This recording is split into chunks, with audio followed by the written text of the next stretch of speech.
Hi, and welcome to Gathering Momentum. This is where I help you gather momentum in your walk with God. I'm Christine Casten, and I am here to help you on a week to week basis.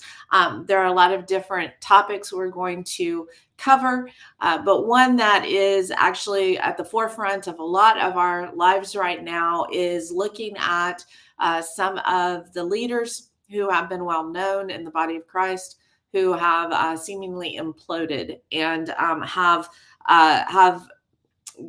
have walked into a place over the years that that character has been questionable now, and darkness has been brought to light, and some of the things that were choices or actions that they took that weren't good.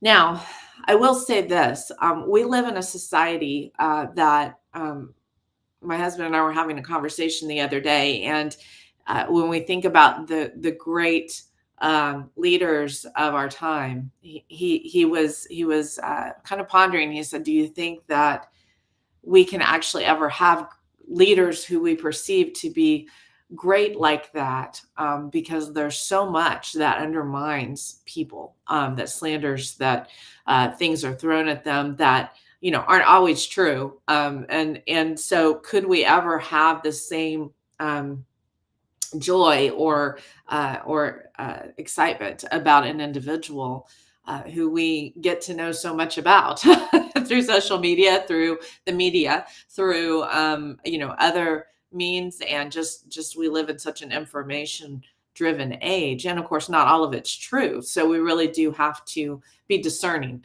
in what we hear, and not just jump to conclusions based on someone's opinion, or one person's opinion.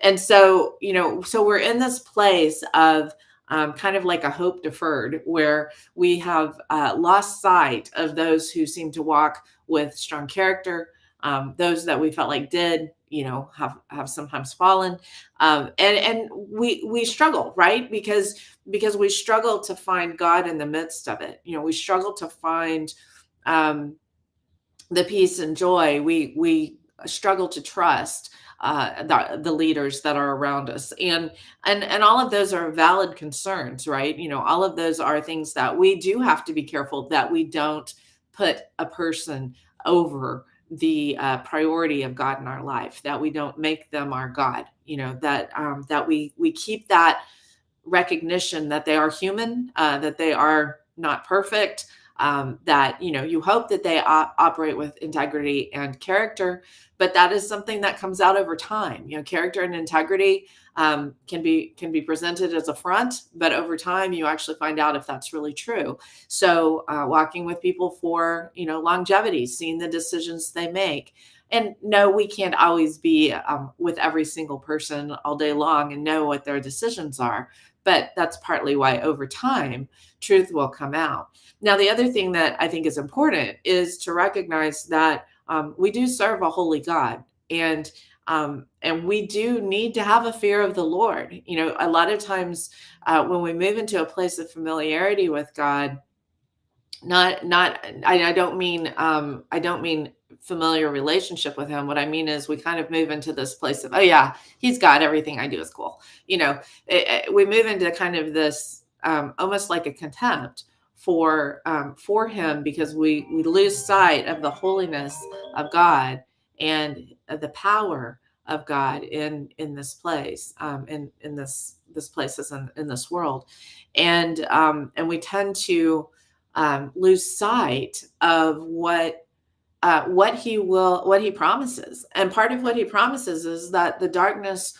will be revealed by the light. It will come into the light, and in that journey, I think a public exposure, if you will, is not his first option for us.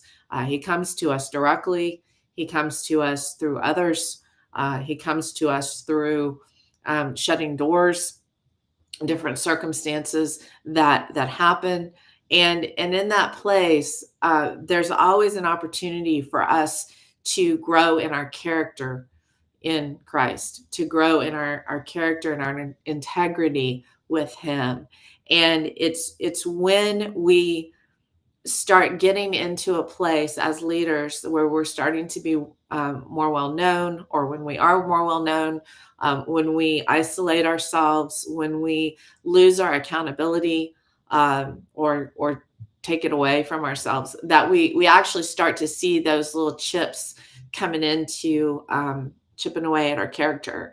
And so it's very important that we maintain those relationships with people who do have our heart in their, in their heart, right? That they do hold our heart dear, but they also have a place where they can be honest with us, and they can share their thoughts, and they can challenge us on things that we may or may not, need to do or not do, or whatever the situation may be. So one of the things that I think, when I was first starting out on my journey, when the Lord was first taking me into a place where I was realizing I was going to be in ministry, I ended up reading a book called God's Generals, and it's Robert Liardon, I believe is how you say his name.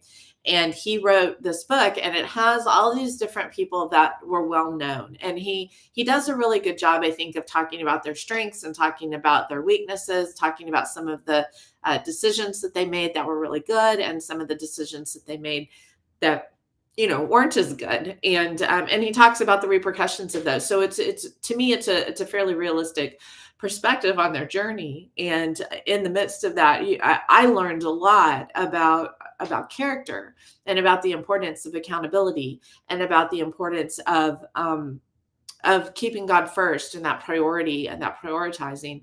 And there was one individual in the stories that he was telling, that he was talking about, as this individual was becoming more and more well known, more and more powerful, if you will, with their voice, and amazing things were happening.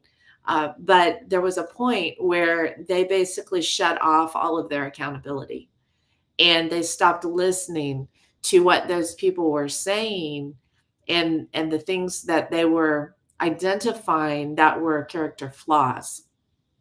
And as soon as they did that, as soon as they removed their last accountability partner, their things really went south in their ministry. Things kind of really went off base, because they were already, like, their heart was already getting hardened in the process. And with each accountability partner that they removed, it was like it got a little bit harder and a little bit harder. And so I think one of the things that is important for us as we're growing in God, and as we're growing in our character, right? We're growing in our integrity, our let our yes be yes and our no be no mindsets. One of the things that is very important is to have accountability around you. And that accountability actually keeps you from imploding, right? It keeps you from becoming someone who ends up falling in on themselves, from being too self-focused, from being too self-promoting, of being too passionate for what is going to be your best, and not necessarily God's best, or best for others. And in that accountability, that we need to have open and honest conversations, and we need to be willing to share what we see, just as we need to be willing to listen to what people may tell us and may share with us. And so, I grew up in the South, and in the South, we really struggle to be direct with each other regarding things that we see, because we don't want to hurt anybody's feelings, and we don't want to make them mad, and so all that kind of thing. And so one of the things that I've found is, as someone who was putting accountability around myself, and as those relationships continue to grow, is I started listening to not just what they were saying, but the heart of what they were saying. And some of them were not in a place where they were confident enough to be as direct as I really wanted them to be, but I could still hear the redirection in what they were saying, or the whoa, wait, stop, hold on, let's think about this. Let's hold back. Let's wait. let's be patient, and let's really do our due diligence on whatever this thing is. And so, so sometimes that halt, sometimes that caution, sometimes um, that, well, just a second, I'm not quite sure, was their way of saying, I think there's a red flag here, and let's take some time to really make sure that that I was ready for whatever that red flag might have represented. So the red flag may have been something that I needed to assess internally, a place of immaturity that I needed to grow in. It may have been that I had made a judgment against someone. That wasn't a good judgment. Oh, that's a good story. Anyway, I've got one of those. Maybe that we'll talk about that next time. But I had made a judgment, and I needed to release that judgment. I needed to lay it down before the Lord so that I could have a pure heart, and he could mold me and shape me, right? So that I wasn't being held back because that judgment was something I was sowing, right? I was sowing a judgment, which means judgment will be reaped back, right? So, because what goes around comes around, and so spiritually, when we sow judgment, we reap judgment as well. So, moving into a place of not having judgment was a really important component of that accountability, of that weight, of that hold. Sometimes it was just timing. It was God's timing. And if I had moved ahead, I would have ended up putting myself in a really negative situation because I didn't wait. I didn't hold with the people that I was going to be working with, right? I didn't take the time to really research what their thoughts were, or how they were positioning themselves, or what they were saying. And so it was important for me to take the time to do that. Other times it was just a place where I needed to give them the space to have their conversation with God, not to push through my perspective, or try